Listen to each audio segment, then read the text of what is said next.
우리 예배를 받으시는 하나님은 온 세상을 말씀으로 창조하셨습니다.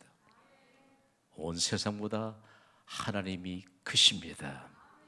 그 크신 하나님이 오늘 예배를 통해서 큰 일을 행하실 텐데요, 저는 경신교회를 담임하면서 연간 사역을 마치 축구 경기처럼 1월부터 6월까지를 전반기 사역으로, 그리고 7월부터 12월까지를 후반기 사역으로 구분하고 있습니다.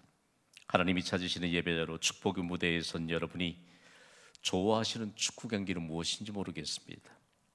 저는 축구 경기를 매우 좋아합니다. 축구 경기에 진심인 사람입니다. 여가 시간이 좀 주어지면 국가 간 A매치를 즐겨봅니다. 유럽 프로축구도 즐겨봅니다. 혹시 축구에 관해서 조금 궁금한 사항이 있으면 저한테 물어보면 대답해 줄 수도 있을지 몰라요. 아무튼 축구의 진심입니다. 자, 전반전 경기, 후반전 경기, 모든 축구 경기에 공통적으로 시행되는 규칙이잖아요.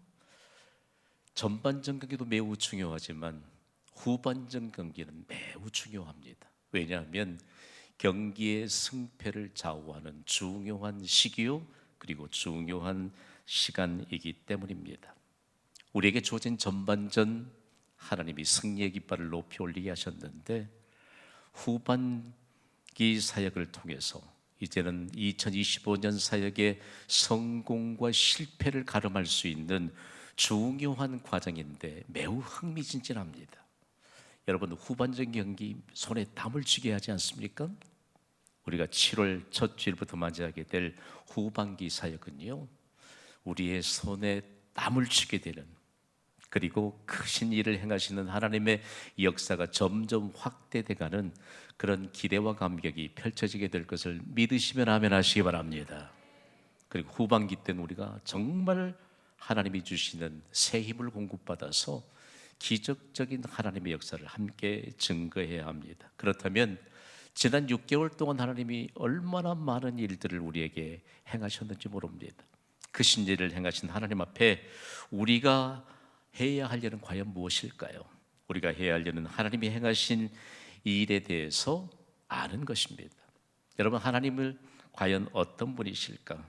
하나님이 행하신 일은 어떤 것인가를 오늘 우리에게 하나님이 본문으로 주신 시편 1절로 10절에 모두 담아 두셨습니다.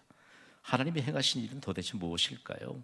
하나님은 크신 일을 행하십니다. 우리가 믿음으로 살기만 하면 하나님은 크신 일을 행하시는 것을 경험할 수 있습니다. 민족적으로 함께 경험했던 크신 일을 행하신 하나님에 대해서 오늘 본문 2절은 이렇게 기록하고 있습니다. 우리 소리 높이 함께 읽습니다. 시작. 여호와께서 행하시는 일들이 크시오니 이를 즐거워하는 자들이 다 기리는도다. 아멘. 하나님은 예나 지금이나 자기 백성을 위해 크신 일을 행하십니다. 그 일을 성경이 기록하고 있는데요, 우리가 오늘 여러 단어가 등장할 텐데 한 단어만 붙잡아야 될 단어가 하나 있는데 크다는 단어입니다. 여러분, 우리가 크다고 할 때 얼마나 클까요? 우리 아마 교회 학교 다음 세대 학생들에게 물어보면 크다라고 하는 것을 표현하려고 하면 뭐 하늘만큼 땅만큼 크다고 할 겁니다. 여러분, 그런데요, 이 크다라고 하는 구약의 원문인 히브리어 중에 가달이라고 하는 단어는요, 위대한 일을 행하시는 하나님의 권위, 하나님의 능력, 하나님의 장엄하심이 배경이 되고 있습니다. 크다라고 하면 누구로부터 온 단어인가? 하나님으로부터 온 단어입니다. 자기 백성을 위해 위대한 일을 행하시는 하나님은 온 세상보다 크십니다. 오늘 우리가 가진 모든 것보다 하나님은 크십니다. 우리가 잃어버린 모든 것보다 하나님은 크십니다. 그래, 하나님 앞에서 모든 것을 찾으시면 돼요. 오늘 건강을 잃은 분들이 계신다면 하나님 앞에서 건강을 찾을 은혜의 기회임을 믿으시기 바랍니다. 이것이 예배를 통해서 크신 일을 행하시는 하나님의 역사에 대한 증거입니다. 그러면서 하나님께서 행하시는 일들에 관한 내용들, 저는 늘 여러분과 함께 더불어서 크신 일을 행하시는 하나님에 대한 역사를 늘 전달하잖아요. 제가 가장 많이 쓰는 단어가 있다면 크신 일을 행하신 그 하나님, 큰 일을 이루시는 하나님, 세상보다 크시고 우리가 생각하는 것보다 차원이 다르도록 크신 하나님의 역사에 대한 표현들이 무수히 많을진데요, 지난 6개월 동안 하나님이 얼마나 크신 일들을 많이 행하셨는지 모릅니다. 그러면 크신 일을 행하신 하나님 앞에 우리가 해야 될 우리의 반응은 과연 어떨까요? 저는 미국 역사를 주로 깊이 연구하면서 잘못된 흑역사, 부끄러운 과거마저도 미래의 자손들을 위해 아름다운 교훈으로 삼는 미국 교회의 그 정말 성숙한 믿음을 높이 여러분과 함께 좀 나누고 싶습니다. 미국 텍사스주에 있던 한 교회 마당에서요, 유전이 발견됐습니다. 어마어마한 재산이 교회에 생긴 겁니다. 교인들이 환호성을 지르고 그리고 기뻐서 춤을 추면서 하나님께 감사했는데 문제 하나가 생긴 겁니다. 이 어마어마한 재산을 교회에 안겨준 유전을 어떻게 처리할 것인가, 어떻게 결정할 것인가에 관한 것이 큰 과제가 되었습니다. 교인들은 고심 끝에 결정하기를 교인들의 숫자에 따라서 재산을 개인별로 균등하게 나누자고 결정했습니다. 모두 다 좋아했습니다. 경신교회 3,300 비전을 이루어 주실 줄 믿습니다. 그 많은 재산을 3,000명이 균등하게 나누기로 결정하니까 다 만족했습니다. 그런데 그 다음이 문제였습니다. 그 결정을 한 이후에 이 교회는 더 이상 새 가족을 받지 않았습니다. 이유가 무엇이지요? 내 몫이 작아지니까. 하나님이 크신 일을 행하셨음에도 불구하고 크신 일을 증거하지 못하는 그런 결정을 하고 나니까 그 교회 얼마 지나지 않아서 교회 폐쇄되었습니다. 오늘 여러분이요, 지금까지 크신 일을 하나님이 우리에게 행하신 줄 믿으시면 아멘 하시기 바랍니다. 오늘 우리가 이 예배를 통해서 결정한 일들은 무엇일까요?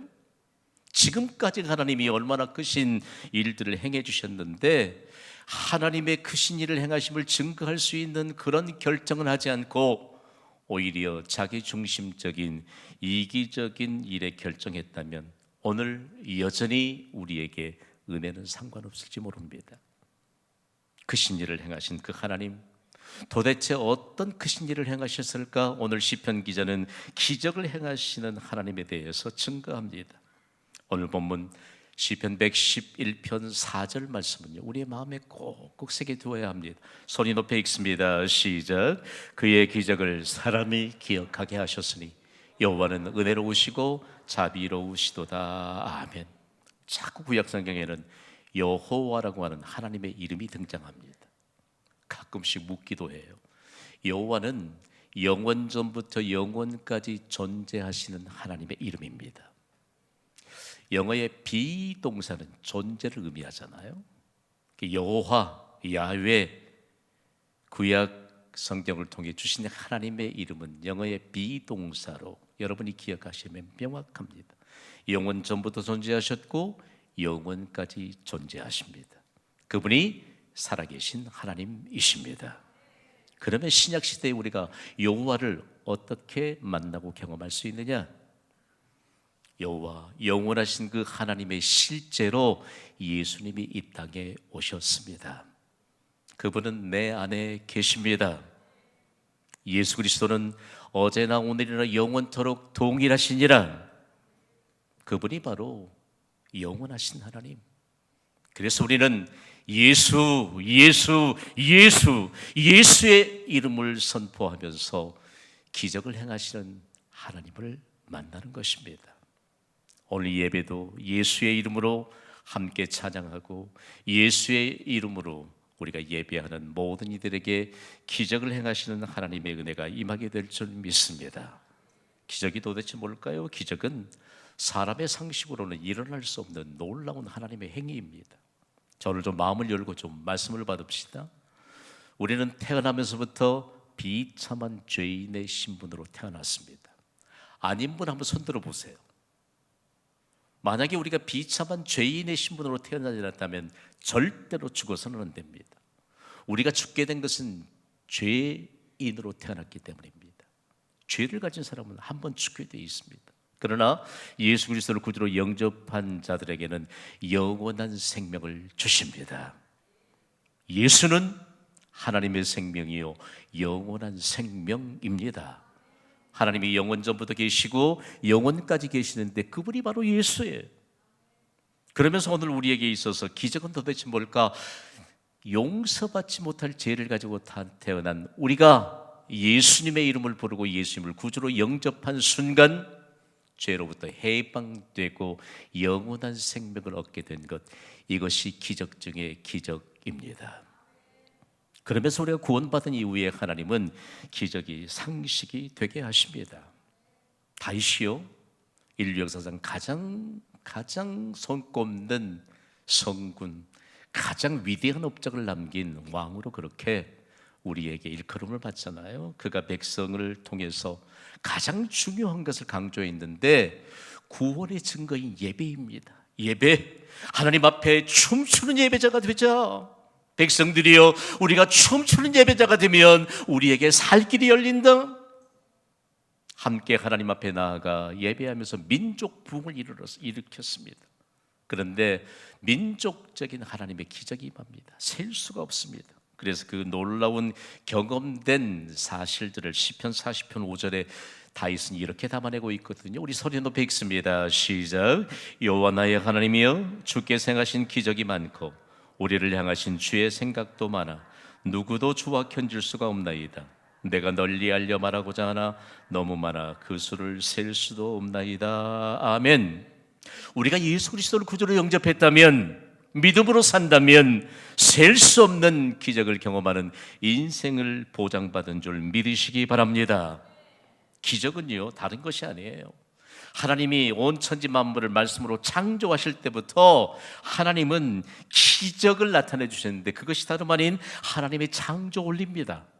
여러분, 하나님이 온 세상 천지 만물을 창조하신 줄 믿습니까? 우리 개개인을 하나님이 만드신 줄 믿습니까?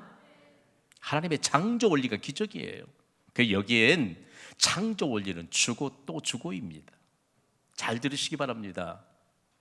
주고 또 주고, give and give. 이게 하나님의 창조 원리인데 계속해서 셀 수 없을 만한 기적을 우리의 믿음을 통해서 베풀어 주십니다. 예수님이 산상에서 무리들에게 선포하셨는데, 그런즉 너희는 그의 나라와 그의 의를 구하라. 그리하면 이 모든 것을 너희에게 더하시리라. 창조 원리예요. 창조 원리인 기적은 지금도 유효합니다. 이 모든 것을 너희에게 더하시리라. 그러니까 우리의 우선순위는 하나님께 드리는 예배요, 하나님께 드리는 믿음이요, 그리고 우리의 삶의 현장에서 증거해야 될 믿음이 우선순위가 되어야 합니다. 도대체 그렇다면 무엇이 문제일까? 여러분, 가장 기독교가 핍박을 받았던 시대에 기록된 성경이 신약 성경에 기록됐잖아요. 특별히 1세기에 로마 제국은 자신들이 가진 힘으로 사람의 원리를 이 땅에 퍼뜨렸습니다. 로마 제국 깃발이 펄럭이면 무시무시하지요.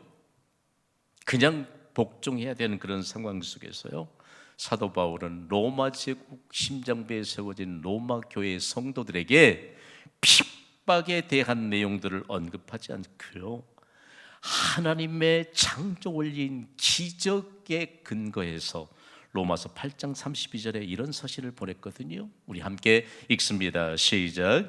자기 아들을 아끼지 아니하시고 우리 모든 사람을 위하여 내주시니가 어찌 그 아들과 함께 모든 것을 우리에게 주시지 아니하겠느냐. 믿으시면 아멘 하시기 바랍니다. 오늘 이 예배를 통해서 내가 어떤 걸 잃어버렸다 할지라도 자기 아들 예수 그리스도 안에서 찾는 믿음이 있으면 주고 또 주고 주고 또 주는 하나님의 창조 원리인 기적의 증거자로 살아가게 될 줄 믿습니다. 이게 믿음이에요, 믿음. 우리가 믿음으로 예배 드린다라고 할 때 이 믿음은 얼마만큼 귀중한가라고 하는 것인데, 한 가지만 좀 지우세요. 왜 교회에 예배드리러 왔다가 마음 상해서 돌아가요? 왜 교회에 왔는데 섭섭이가 찾아와가지고 그러고 가냔 말이에요. 사람의 원리가 작용하면 틀림없습니다. 여러분, 영어에는요 give and take 이거 없어요. 아예 없어요. 주고 받는다? 없어요. 이 명확하게 좀 해석하자면 콩글리시 없어요. 그들은 이 한반도의 생명부지인 이 땅에, 생명부지인 이 조선 땅에 사는 무수한 이 나라 백성을 위해 생명을 걸고 선교사들을 보내고, 선교 사역을 위해 하나님의 창조 원리인 기적의 근거에서 주고 또 주고 주고 또 주고, 그래서 지금 우리가 복음을 받고 후대까지 보장된 하나님의 은혜를 지금 우리가 선포하고 예배하고 있는 것입니다. 여러분, 주셨습니까? 또 주시기를 주님의 이름으로 축복합니다. 그래야 기적의 증거를 가질 수 있어요. 줬는데 받으려고 생각하니까 별 생각이 다 들죠. 여러분, 오늘 한 사람도 은혜를 받지 못하고 우리의 삶의 현장으로 떠나는 일이 없게 되기를 간절히 소망합니다. 주고 또 주고 주고 또 주십시다. 우리가 얼마만큼 셀 수 없는 수많은 기적의 증거를 갖는 인생을 살 것인가. 하나님의 원리는 간단해요. 하나님의 원리를 따라 살면 됩니다. 따라합시다. 주고 또 주고. 절대 잊지 말아요. 뭐 영어 단어 몇 개 외웠다고 give and take 이런 거 쓰면 안 돼요. 절대로 그런 거 쓰면 안 돼요. 오늘 우리에게 하나님이 기적에 관한 증거를 내드는데, 그러면 우리가 어떻게 하나님의 원리를 따라 살 수 있느냐? 하나님의 원리를 따라 살도록 하나님은 영원한 언약을 세우셨습니다. 그 언약을 영원히 세우신 하나님에 대해서 오늘 시편 기자는 시편 111편 9절에 이렇게 기록하고 있습니다. 우리 함께 읽습니다. 시작. 여호와께서 그의 백성을 성장하시며 그의 언약을 영원히 세우셨으니 그의 이름이 거룩하고 지존하시도다. 아멘. 하나님은 자기 백성의 죄값을 대신 지불하시고 죄로부터 해방시켜 주셨습니다. 해방시켜 주셨어요. 죄로부터 해방된 것이 정말 기적 중에 기적일 것인데, 우리가 하나님을 향해요, 이 믿음은 습관입니다. 습관. 믿음을 사용하는 게 습관이에요. 우리 수평적으로 믿음을 통해서 우리가 서로를 향해 줄 수 있는 것도 습관이라는 말씀입니다. 그러면 이 일에 대해서 우리가 어떻게 오늘 말씀을 좀 받아야 할 것인가? 오늘 시편은 참 흥미롭습니다. 1절을 통해서 마지막 결론부터 제시하는데 참으로 놀랍습니다. 오늘 우리가 마음의 확정, 결정만 하나 하면 됩니다. 우리 함께 선포합시다. 하나님께 감사하리라. 시편 111편 1절의 증거가 우리의 마음판에 새겨져야 합니다. 우리 함께 1절을 읽습니다. 시작. 할렐루야. 내가 정직한 자들의 모임과 회중 가운데서 전심으로 여호와께 감사하리로다. 아멘. 감사를 결단코 잊어서는 안 됩니다. 감사. 하나님께 대한 감사를 잊지 않도록 하나님은요, 절기 규례를 정하셨습니다.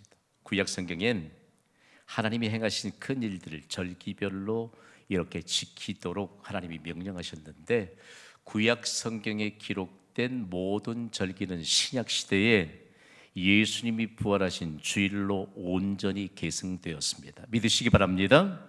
다시 정리합니다. 구약 시대의 모든 절기는 신약 시대에 예수님이 부활하신 주일로 온전히 계승이 되었습니다. 그래서 지금 구약적인 절기를 그날에 지키자라고 얘기하면 다 틀린 겁니다. 우리가 얼마만큼 중요한 은혜의 시대를 살아가는지 모릅니다. 그래서 하나님은요, 감사의 절기 전반기 동안에 살아온 과정 속에 하나님이 행하신 크신 일들에 대해서 감사해야 되는데, 출애굽기 26장 16절에 이렇게 명령하셨습니다. 우리 함께 읽습니다. 시작. 맥추절을 지키라. 이는 내가 수고하여 밭에 뿌린 것의 천년배를 거둠이니라. 아멘. 자, 맥추절은 맥추 감사주일로 다음 주일에 지키게 됩니다. 그러니까 우리에게 첫 열매를 거둔 것에 대해서 하나님이 명령하시는데 여러분을 도전합니다. 분명히 대답하셔야죠. 첫 열매는 누구의 것입니까? 하나님의 것이. 여러분, 한 주간의 첫 열매는 어떤 요일입니까? 주일이에요. 하루의 첫 열매는 어떤 시간입니까? 잘 아시는데 이상해요. 난 참 몰라. 첫 열매는 하나님의 것이에요.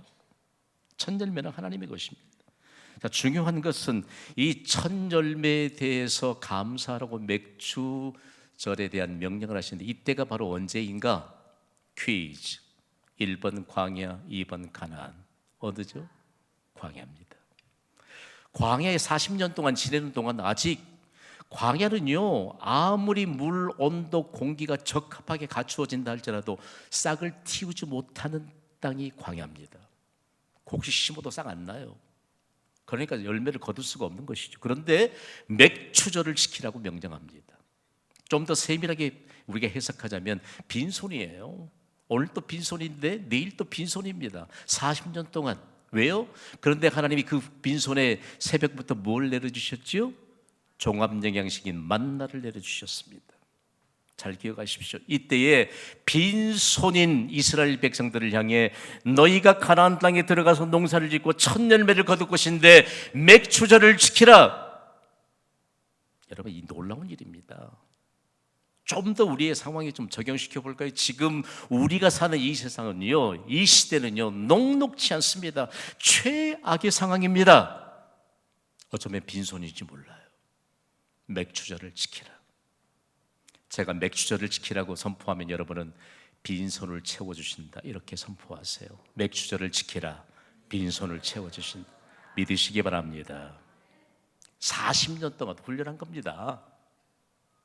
맥추절을 지키도록 40년 동안 하나님이 훈련시키신 것입니다.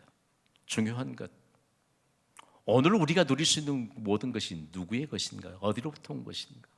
오늘 우리가 골라서 입을 수 있는 의상도 그렇고, 여러분 오늘 보니까 산부 예배자들은 더 빛이 반짝반짝하네요. 여러분이 메이크업 할 수 있는 그 모든 것도 다 누가 공급해 주셨을까? 오늘 점심 잘 드시기를 바랍니다. 저녁 때쯤이면요, 이 저녁은 먹어야 될까 말아야 될까? 나는 일찍 먹을 테니까 당신은 뭐 저녁을 먹든지 말든지 알아서 하라는 뉘앙스로 저에게 가끔 겁박하는 사람이 우리 집에도 있어요. 내가 그래서 그럴 때마다 뭐라고 하는 줄 알아? 배부른 시대 살구나. 배부른 소리 하는구나. 여러분, 지금 우리는요, 배부른 시대를 살고 있습니다. 우리가 하는 모든 믿음이 없는 말은 배부른 말에 불과한 것입니다. 시간이 없다고요? 여러분을 위해서만 시간을 쓰려고 하니까 시간이 없지요. 한 분이라도 좀 반응해 주세요. 그렇지 않아요? 물질이 없다고요? 하나님께 드릴? 여러분을 위해서만 계획하니까 우리가 주고 또 주고 주고 또 주고 주고 또 주는 이 하나님의 창조의 원리를 지금까지 유효하게 하시는 하나님의 역사에 대한 증거를 가질 수가 없는 것입니다. 신약 성경은 우리에게 충격적인 선언을 해요. 하나님을 향할 때 정말 그 일에 관한 것을 수평적으로 해석합니다. 사람에게 하듯 하지 말고 주께 하듯 하라고 말합니다. 오늘 우리가요, 오늘 이 예배를 통해서 얼마나 하나님이 많은 은혜를 부어주시는지 몰라요. 맥주절을 우리가 계속해서 함께 매년 맞이하지만 우리가 그 의미는 좀 분명하게 알아야 되잖아요. 맥주절은 보리와 밀의 수확을 거두게 하신 하나님께 첫 열매를 드렸던 감사의 축제입니다. 두 번째로는요, 우리 함께 읽습니다. 시작. 현대인의 맥주 감사절은 한 해의 전반기를 지켜주신 하나님께서 다음 후반기도 지켜주실 것을 믿고 감사하는 신앙으로 회복되는 감사의 절기입니다. 여러분, 감사가 회복돼야 해요. 우리가 매번 맞이하는 이 주일은요, 감사의 축제입니다. 축제. 감사하지 못하니까, 우리가 감사하지 못할 때 어떤 일들이 일어나게 되나? 우리의 마음속에 영적인 잡초가 자라게 됩니다. 영적인 잡초가 자라면요, 아무리 여러분 색조 화장을 아름답게 해도 그거 못 덮어요. 그거 아세요 혹시? 그러나 영적인 잡초가 자라지 않는 이 마음밭에는요, 애써 색조화장하지 않아도 하나님이 환하고 밝고 영롱하고 영광으로 호위해 주신 하나님의 역사의 손길이 우리에게 임합니다. 그러면 어떨까? 저는요, 교회 역사를 연구하다가 기독교 역사를 연구하는데 독일이라고 하는 나라가 왜 그때 마르틴 루터 시대에 그렇게 종교 개혁을 할 수 있도록 그 종교 개혁의 깃발, 영광스러운 깃발을 그 나라에 루터의 손에 들려주었을까? 여러분, 감사에 관한 명확한 해석이 분명했기 때문입니다. 마르틴 루터는 그의 종교 개혁을 생명을 걸고 했던 그 과정 속에 독일 국민들과 함께 더불어서 이런 감사의 정의를 남겼습니다. 우리 함께 읽읍시다. 시작. 선한 사람은 있는 것을 생각하고 감사하고 악인은 없는 것을 생각하고 불평한다. 저는 여러분에게 여러분이 악인인가 선인인가 결코 묻고 싶지는 않습니다. 자, 하나님은 우리가 감사를 회복하도록 가장 첫 시험대에 물질의 주인이신 하나님께 감사할 것을 우리에게 말씀합니다.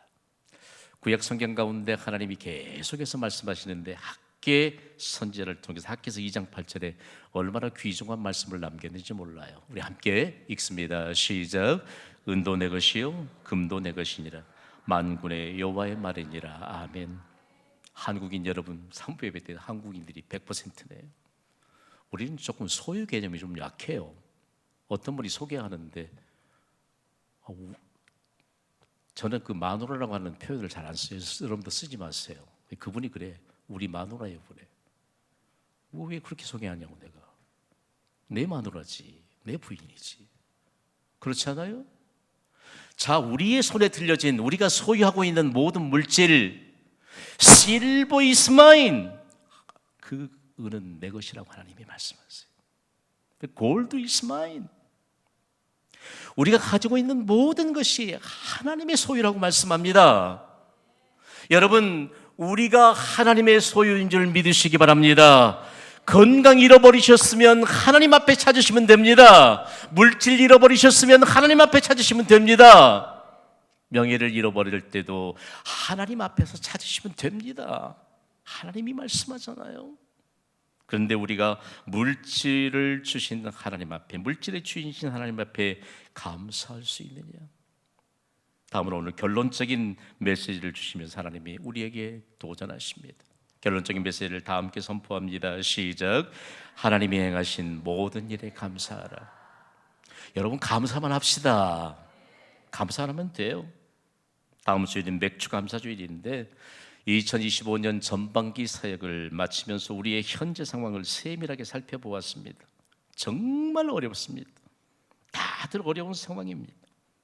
중요한 것은 하나님은 모든 상황 속에서 감사라고 말씀합니다. 지금 우리가 사는 시대는요, 가장 핍박이 심했던 1세기를 살았던 그리스도인들하고는 비교가 되지 않아요.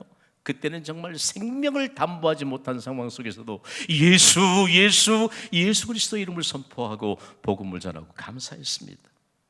핍박이 심하였던 데살로니가 지역에 사도 바울이 이런 서신을 보냈습니다. 데살로니가전서 5장 18절 우리 함께 읽습니다. 시작. 범사에 감사하라. 이것이 그리스도 예수 안에서 너희를 향하신 하나님의 뜻이니라. 잘 들어보십시오. 범사 물어보면 고개를 좀 흔드는 분들이 많아요. 영어 성경 NIV 버전을 보세요. Give thanks, 감사하라. 어느 곳에? In all circumstances. 모든 상황 속에서 감사하라는 것입니다. 감사하지 못할 슬픈 상황이 내게 있다 할지라도, 아직은 육신이 건강치 못해서 거동이 불편하다 할지라도 그 상황 속에서 감사하라고 말씀합니다. 오늘 우리가 아직 여의치 못하다 할지라도 공핍한 상황 속에서도 그 상황 속에서 감사라고 말씀합니다. 하나님은요, 우리에게 최악의 상황에서 건져내 주실 것을 약속해 주셨기 때문입니다. 최악의 상황에서 최고의 감사를 하나님께 드립시다. 일평생 동안 기적을 증거하는 기적의 증인으로 살아가시기를 주님의 이름으로 축원합니다.